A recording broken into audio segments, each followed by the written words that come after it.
All right. Good afternoon and welcome to today's session of Imagine America Radio, our continuing Career College Exposition webinar series. My name is Lee Doubleday and I'm the Director of Operations here at the Imagine America Foundation. I'm excited about today's topic, Non-Baccalaureate STEM Career Pathways, sponsored by Universal Technical Institutes, or UTI. UTI is this country's leading provider of high-quality, career-focused education at 16 locations nationwide. UTI is also a 21-year sponsor of the Imagine America Scholarship and Award programs, having provided admissions-based financial aid to more than 17,000 enrolling Imagine America students. Without taking valuable time from our presenter, let me refer any and all inquiries about the Imagine America Foundation, our scholarship program, and how your students can apply for a scholarship to attend the institutions we're talking about today to our website, which is www.imagine-america.org. But since our beginning in 1999, Imagine America remains a leading sponsor of scholarship aid to enrolling high school students.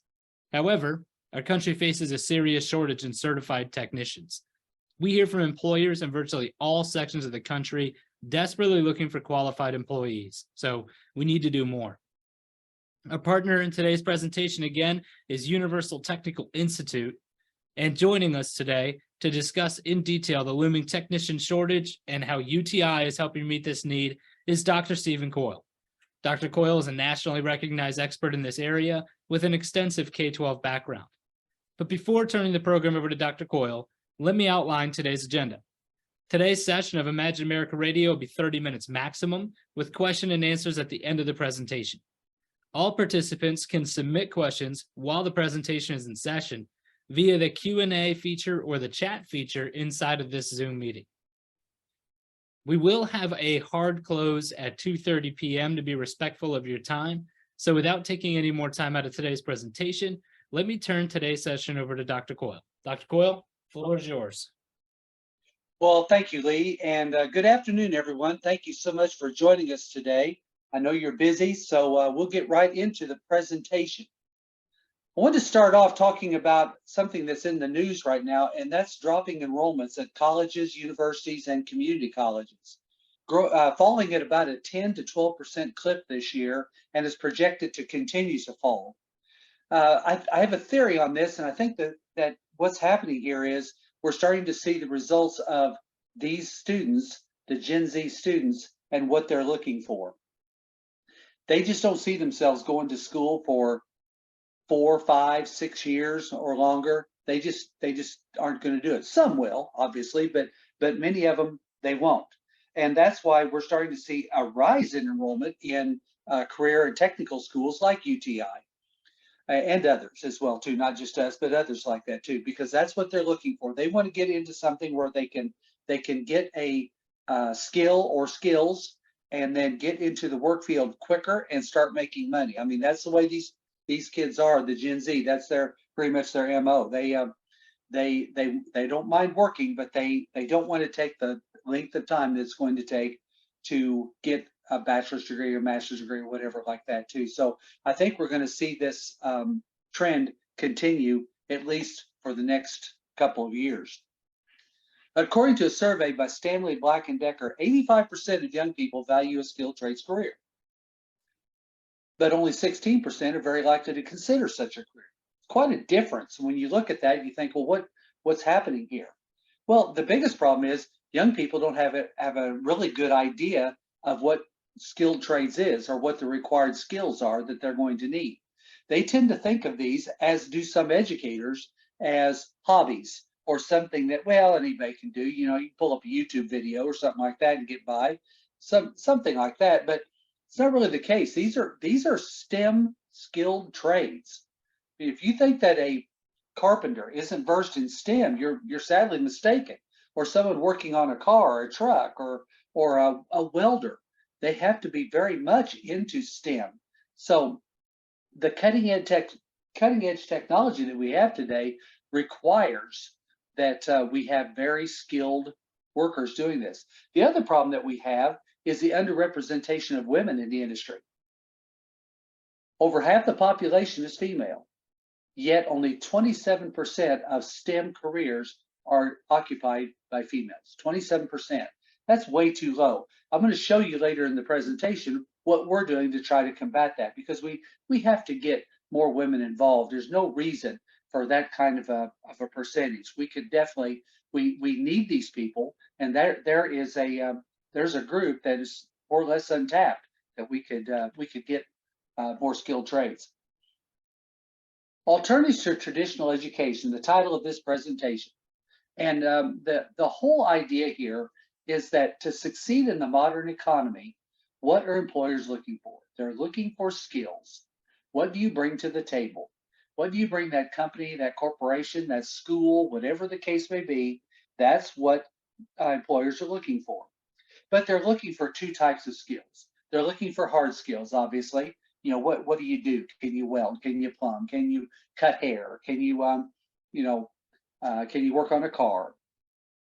But the other side are the soft skills. Those are the communication skills. And this group, this generation, is having difficulty with it. Part of it was brought on by the pandemic.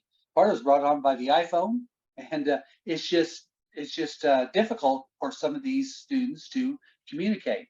One of the things that we really stress at UTI is working as a team. Working together with each other. You have to be able to get along and work, because very seldom can you do something all by yourself. It requires a team working together to do it. And also instilling into them professionalism, putting your best self forward, how you dress. Some of they don't even know how to interview or how to set up a resume. So we try to help them with all those things as well too. So those are skills as well, but there are different kind of skills than what we generally think of. So when you're thinking in terms of with your students, you need to be working on the soft skills as well too. We do a class on service writing, teaching our students that you can work on the car, but then you have to convey that information to the customer so that they'll know what's going on. I mean, a car is important to them, and they need to know what's wrong with it, how much it's going to cost to fix it. All those are important. So the communication skills are huge. I just recently was in Texas at the Texas School Counselor Conference, and did a couple of presentations there. And this is a slide that gets more pictures taken of it than any other I have. It's employer versus student perception of proficiency. Okay, what we look at here is how the employer sees the employee, and then how the employee sees themselves. For instance, professionalism, work ethic. The employer saw them at 42.5% proficiency. They saw themselves at 89.4%, almost 90%. Oral written communications, we were just talking about that. 41.6% by the employer, 79.4%, almost 80% for the employee. You look at that and go, wow, that's quite a discrepancy between the two. How does that happen? Well, I have another theory. I have a lot of theories. But this theory is that it starts when they're young. We give everybody a ribbon, a trophy, a medal. Nobody loses. Everybody wins. And then we keep that going through. We're worried about their self-esteem. We're trying to build them up, positivity, all those kind of things. And I'm not making fun of that. It's important. But it's equally as important that these students learn how to fail. Because when they move on into their career pathway, they're going to run into this. Just what you're seeing on the screen here right now. The employer has high expectations. Well, the student thinks that they are meeting those expectations when in reality, they are not meeting them. So we have to, as educators, teach these kids how to fail, how to handle it. We don't want them to fail, obviously, but when that happens, and it's going to happen, it's happened to all of us, we're going to run into roadblocks. We're going to have problems. We have to know how to handle that. And that's something I think right here. It's okay to tell one of your students, hey, you can do better than this. Hey, this, you don't have to be nasty about it, but still let them know, hey, this is not good work. You can do better than this. And, let's try it again, and that kind of thing. I think it's important to get that across to our students. A startling statistic is that almost half of our college graduates are walking around today with a degree that they either didn't need or they're not using. That's a sad statistic. When you think about the time, effort, and money that they put into this degree, only not to use it. It's like buying a brand new car, bringing it home, putting it in the garage, and leaving it there. You have a brand new car you're not even going to use. It doesn't make sense. A few weeks ago, I was in Tennessee. My Uber driver was taking me back to the airport, and we struck up a conversation. She told me that she recently completed her master's degree 6 months earlier. I go, wow. But I assumed that Uber was her hobby job or something on the side. She goes, oh no, I drive full time. I go, what about your master's degree? She goes, well, I got it thinking it was going to better me and enhance what I was doing. She was in the corporate world. She said, I didn't like it. It didn't help me at all. And all I found is that I couldn't have any effect on my salary, my time. It was all controlled for me. By driving an Uber, I can control both those things. I can control my time and my money. If I don't feel like driving that day, I don't. If I want to make more money, I drive more. And she said, I like that. And what's interesting is her boyfriend, with a bachelor's degree, has a food truck. Together, they make about $110,000 a year. So it's pretty amazing what's going on there. So as career pathways, as we're guiding students in career pathways and career readiness, we need to keep this in mind. What do students really need? What type of education do they need? Rather than saying, hey, you got to get a bachelor's degree. We have to think in terms of what do you want to be, and then we'll determine what education is appropriate for you to help you to be successful. Why a trade school? Well, the first thing, the elephant in the room, is that trade schools still carry the stigma of being plan B, a second-rate education. Well, if you can't do anything else, you can do this. That it's nothing could be further from the truth. These are skilled trades that we're teaching, skills, high level of skills. And we have to treat it that way with our students. That not only helps us with the students, but also with those students' parents, because I know you have to deal with their parents and all the things that comes with that. But we have to remember that this is plan A for these kids. It's not plan B. We don't want to make them feel bad, feel guilty, because they want to do something different than what some other students are doing. Some of your students are going to want to go to college or university, and that's great. They're going on to be a doctor, a lawyer, an architect, a nurse, a teacher, something like that. They'll need that bachelor's degree. But some of your students do not. And there's no point in pushing them into that. They won't be successful. So we need to celebrate all of your students' success. It's like when I coached, I had to know each one of my players, how to motivate them. Some you could yell at or get onto them a little bit. Others you couldn't do that with. That's the same way with your students. You have to know what's important to them. And as I said earlier, it wins points for you with parents, because all parents want to see their kids succeed. And deep down, parents say, oh yeah, I want my son or daughter to go off to college. It's probably a hard pill to swallow when your daughter comes home and says, hey, I want to be a welder. They're going, what? But if that's what they want to do, then support them in that. So we need to find out what are kids good at, and then we want to encourage that as much as we possibly can. When you look at this screen, you see all the areas that we teach in. That's not really my point here. My point is one word on this screen, and that's the word essential. You look at all of these are all essential in our lives. And you might say, well, not mine. Well, you might look at a plumber and say, a plumber is essential? Well, it sure is when the toilet won't flush. That's very important to you. Aircraft mechanic, that's pretty important to me because I fly a lot. So that's very important to me. Avionics technicians, same way. Robotics technicians, you guys, a lot of you probably have an iRobot, that vacuums your house and all those different types of things. Those are small robots that are, so robotics is important. And I can go on and on. But the point is, even when the pandemic hit, these were all still essential. We come out of the pandemic, they're still essential, even more so. Most of you have experienced this. Try to get someone out to your house. I don't care if you own a car, if you own a house, you own a washing machine. I don't care what it is. It's very difficult to get somebody out to work. Finding skilled labor is very difficult.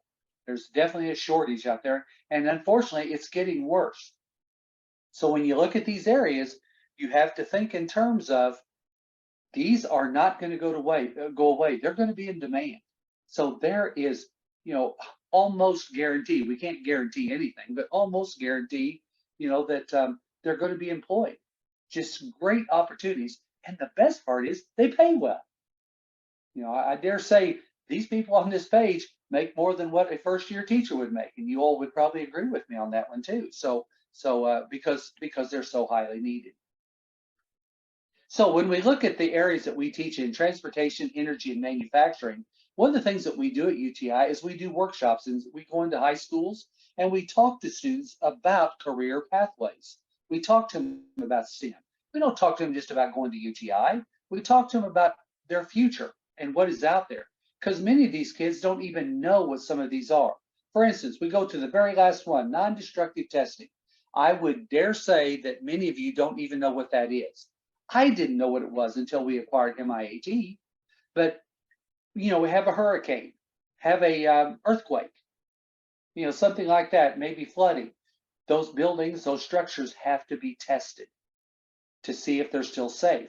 I always thought if I drive across the bridge and it didn't fall in, hey, that's a pretty good day. It didn't get hurt or anything. But that's not good enough. They've got to be tested. And so that's what non-destructive testing technicians do.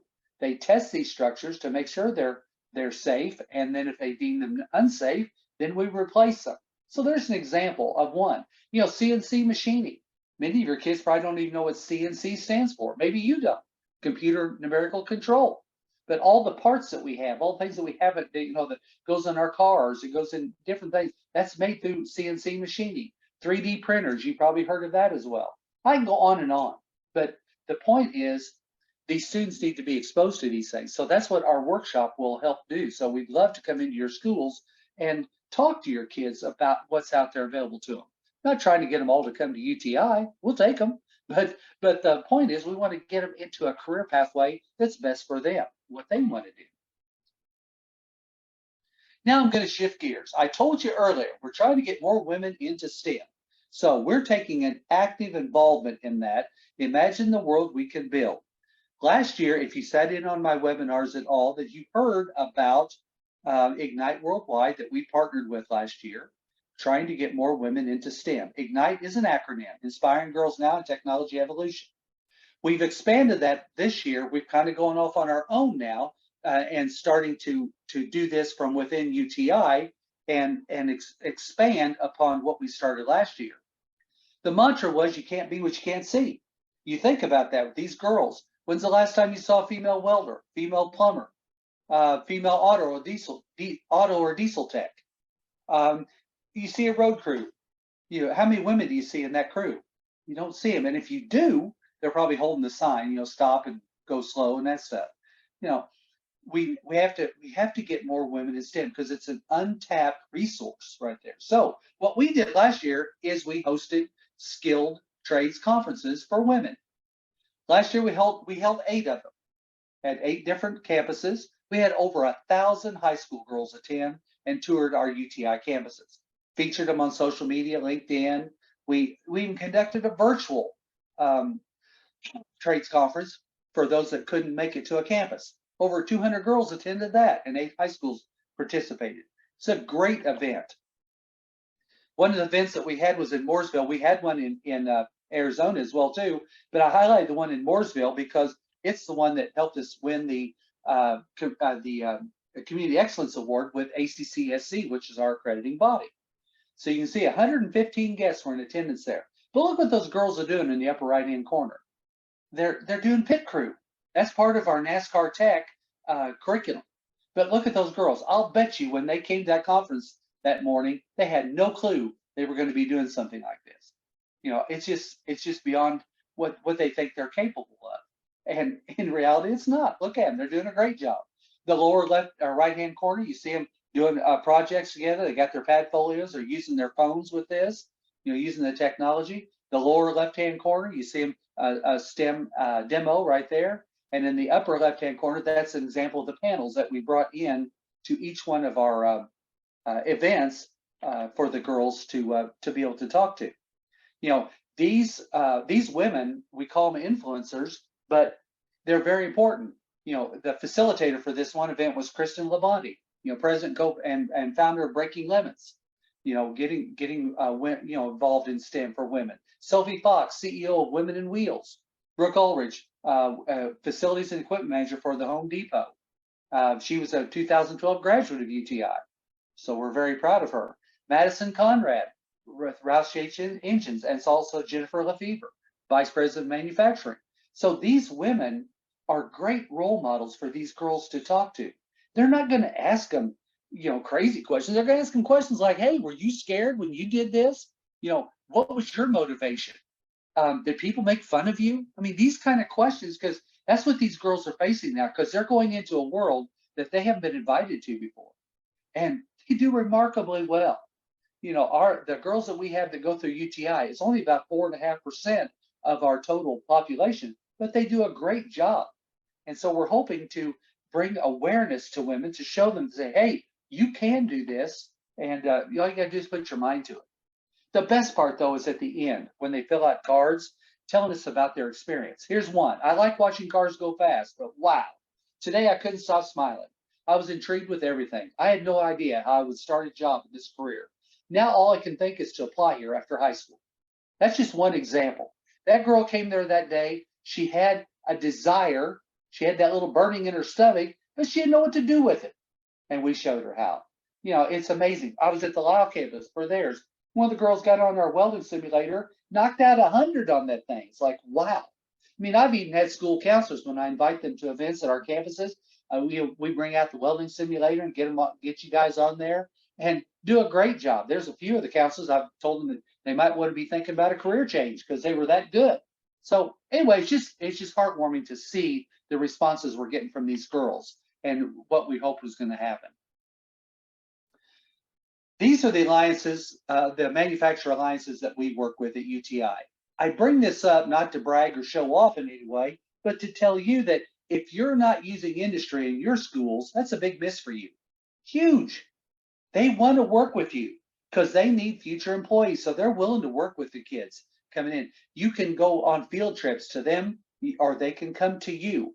If you have a career day or a career fair or something like that, notice I didn't say college fair. And if you're still using college fair, stop it. Use career fair. When you say college, they're thinking Arizona, Arizona State. They're not thinking about a welding school. They're not thinking about UTI. They're not thinking about a cosmetology school. They think those don't count, but they do. They're just as important. So have them come to your career fair. Have them do demos. Expose your students. That's what we do. Expose them to all these different things, not just in transportation, but any type of skilled trades. But we do this a lot because it heightens awareness, not only to the students, but to their parents. We invite parents to come in too. We invite school counselors to come in. Some of you may have attended some of our industry days or something like that, or maybe something at the campus, one of our open houses. We love to show. I live in Missouri. I'm from the show me state. You got to show me. And so that's what we like to do with our students and with their parents too, to show them what's out there available to them. One of the things that we have is our trip program. Now, I know all of you have no problem getting kids to fill out scholarships. I'm sure of that. And I say that sarcastically because I know you do, because we do. But the Tuition Reimbursement Incentive Program, or TRIP, allows students to earn their way through. Many states have free college, free 2 years of college. They're not working. You go check the college scorecard and look at the graduation rates. The kids, they have no skin in the game, so they won't stay. I'll ask students, "Why are you going there?" "Well, it's free." If that's your only reason to go because it's free, that's the wrong reason. It needs to be, "Hey, that's the career pathway I want to follow." So this program, we have employers all over the country, hundreds of them, including in Arizona and the Southwest, that participate in this program. $10,000 to $50,000 they make available to our graduates. Now, there's a catch. You have to be good. I mean, they're looking for professionalism. They're looking for work ethic. They're looking for good attendance. Those are the kind of things they're looking for. They're not looking for SAT scores or ACT scores. We don't require those. But they're looking for future employees that are going to be good, and they're willing to invest in them to pay off their student loans. Now, they don't hand them $50,000. They do it in increments every pay period, so they can use that money for tuition, to pay off their student loans. They can also use it for tools. My gosh, they have tools, $30,000, $40,000 worth of tools. So very important there. And then these are our locations nationwide. Our two newest campuses are in Austin and in South Florida. Then we also have a campus, our two MIAT campuses in Canton, Michigan, and in Houston, Texas as well too. So here's what we do: non-baccalaureate opportunities, active project-based learning, emphasis on professionalism. I mentioned all these. History of graduate success, that's kind of our references. Graduation rate, our graduation rate runs in the upper 60% rate. The average graduation rate across the country is 48%. High placement rate, we are Title IV funded, so you do a FAFSA if you qualify for financial aid. $15 million in scholarships and grants. We have relocation grants, housing grants, anything to help the students to get to school. We do have a national presence because we are nationwide, and then I already told you about our industry relationships. And then finally, here's my contact information, my email address. Follow me on Instagram, ccoil2793. I'd love for you to follow me. I'll follow you back. My phone number, but you know you've made it in life when you have your own QR code. So there's my QR code. You can snap a picture of that. Please reach out to me if you have any questions or comments. Love to hear from you. Thank you so much for taking the time out of your day. Appreciate you so much. Good luck for the rest of your school year. All right. Thanks, Dr. Coyle. We are now going to open this up for the Q&A portion of the presentation. If you have a question for myself or Dr. Coyle, please type it in the Q&A or the chat feature. First question, Dr. Coyle, this person wants to know if they wanted to talk to a UTI representative about scheduling a workshop or having somebody come out to the high school, but they're not in the Arizona area, which are some of the campuses we're talking about here today. Do you want me to send them to your website or to contact yourself directly? How should they go about doing that? Because they may be even in Hawaii or in California or somewhere. Sure. And I know you have housing for those students who are, going to go to school out of state or that need that. Can you talk to that a little bit? Sure. Yeah, we absolutely. Yeah, really all the above. You can reach out to me on my email address, or you can text me if you want to, or however, you can reach out, and I would be glad to set that up for you. Or you can reach out to the campus. Just go uti.edu, and you can put in a request that way. Of course, when you fill out the survey for Lee, he always has you guys fill out surveys. Put that in there that you're interested in. We can reach out to you immediately. So some great ways to get in touch with us. Great. Yeah. And you did mention that you offer housing at these locations as well. So if you have students that are interested in these types of programs, UTI being a great opportunity for them, even though, you may not be located near one of their campuses, you do have students that come from out of state, correct? Yes, absolutely. We have housing at every one of our campuses except for Bloomfield. So we have that opportunity. Now, they're not dorms, they're apartments, but they're apartments we lease. So they're only our students. And the lease is their own, so they're not responsible for any of the students if they would happen to leave for some reason.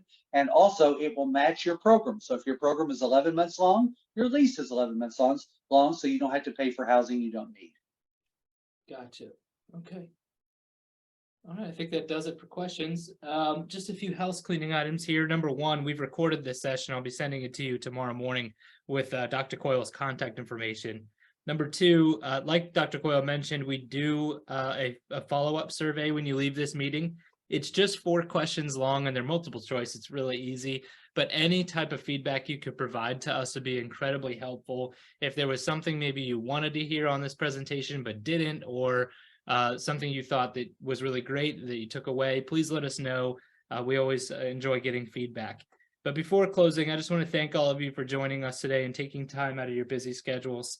And I'd also like to thank Dr. Coyle for sharing with us today's presentation and encourage you to contact him directly with any future questions or to schedule a workshop. And like I said, I will include his information in the email I send to you tomorrow morning. But on behalf of the Imagine America Foundation, Dr. Coyle and myself, I want to wish you a great rest of your day and goodbye.